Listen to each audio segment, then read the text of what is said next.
اللہ کے محبوب علیہ السلام نے ارشاد فرمایا الشیطان جاسم علی قلب ابن آدم فاذا ذکر اللہ خنسا واذا غفل وسوسا۔ شیطان اولاد آدم کے دل پہ قبضہ جماتا ہے، اور جب یہ شخص اللہ کے ذکر سے غافل ہوتا ہے تو وہ قبضہ جما لیتا ہے، اور جب یہ اللہ کا ذکر کرتا ہے تو وہ بھاگ جاتا ہے۔ تو شیطان بھی کنٹرول کرنا چاہتا ہے تو وہ قلب انسانی پہ کنٹرول کرنا چاہتا ہے۔ جو دارالحکومت ہوتا ہے، جو دارالخلافہ ہوتا ہے، جو کیپٹل ہوتا ہے کسی بھی ملک کا، جب کوئی دوسرا ملک اس پہ حملہ آور ہوتا ہے تو اس کی کوشش ہوتی ہے کہ اس کے دارالحکومت پر قبضہ کر لیا جائے۔ دارالحکومت پہ قبضہ، پورے ملک پہ قبضہ تصور کیا جاتا ہے۔ شیطان انسانی دشمن ہے، انسان کی سلطنت پہ وہ قبضہ جمانا چاہتا ہے۔ وہ چاہتا ہے اس کے ہاتھ وہ کریں جو میں چاہوں، اس کی زبان وہ بولے جو میں چاہوں، یہ ادھر چل کے جائے جدھر میں چاہوں، اس کی آنکھیں وہی دیکھیں جو میری مرضی ہو۔ تو شیطان چاہتا ہے یہ میری خواہش کے مطابق چلے، یہ میری آرزوؤں اور میری تمناؤں کا اسیر بن جائے،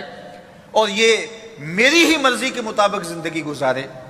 تو اب وہ ایک ایک عضو پہ محنت کرنے کی بجائے وہ قلب انسانی کو اپنے قبضے میں لینا چاہتا ہے کہ جب ہیڈ کوارٹر قبضے میں آ گیا، جب دارالحکومت قبضے میں آ گیا تو پورا جسم قبضے میں آ گیا،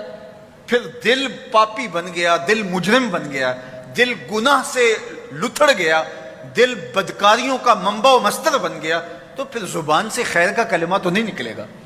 پھر قدم اٹھ کے اچھائی کی راہوں پہ تو نہیں چلیں گے، پھر ہاتھ لوگوں کے لیے خیر خواہی کا ضامن تو نہیں ہوگا،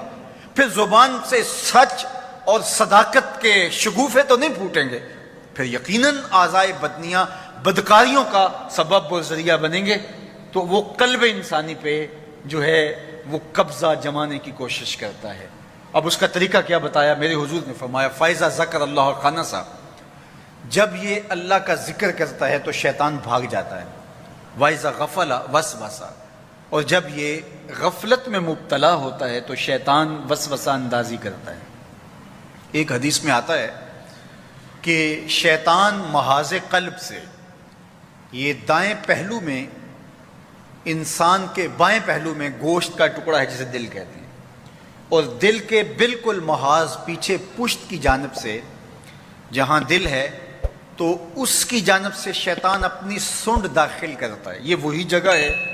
جہاں میرے اور آپ کے آقا و مولا حضور ختم المرتبت پر مہر نبوت لگائی گئی تھی۔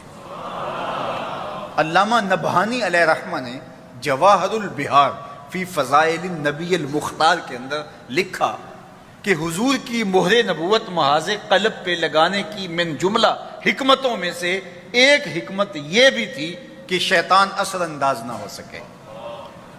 تو شیطان جب حملہ آور ہوتا ہے تو قلب انسانی میں اپنی سونڈ داخل کرتا ہے محاذ قلب سے، اور پھر وہ وسوسے القاء کرتا ہے، اور انسان چونکہ عقب سے حملہ کرتا ہے، جو دشمن حملہ کرتا ہے تو اس کو سامنے سے آ کے حملہ کرنے کی ہمت نہیں ہوتی، کمزور جب دشمن ہو تو وہ عقب سے سن لگاتا ہے، عقب سے دیوار پھاڑتا ہے اور قلعے پر قبضہ کرتا ہے اور حملہ کرتا ہے۔ تو یہ بھی محاذ قلب سے اپنی سونڈ داخل کر کے وسوسے القاء کرتا ہے۔ پہلے اپنے لوگ بھیجتا ہے،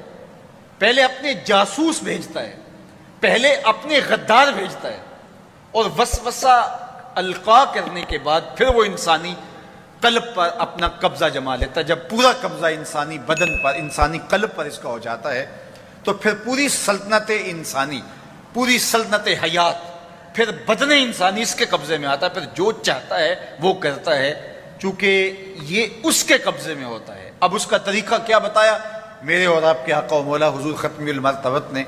فرمایا کہ اگر اللہ کا بندہ ذکر کرتا رہے تو شیطان بھاگ جاتا ہے،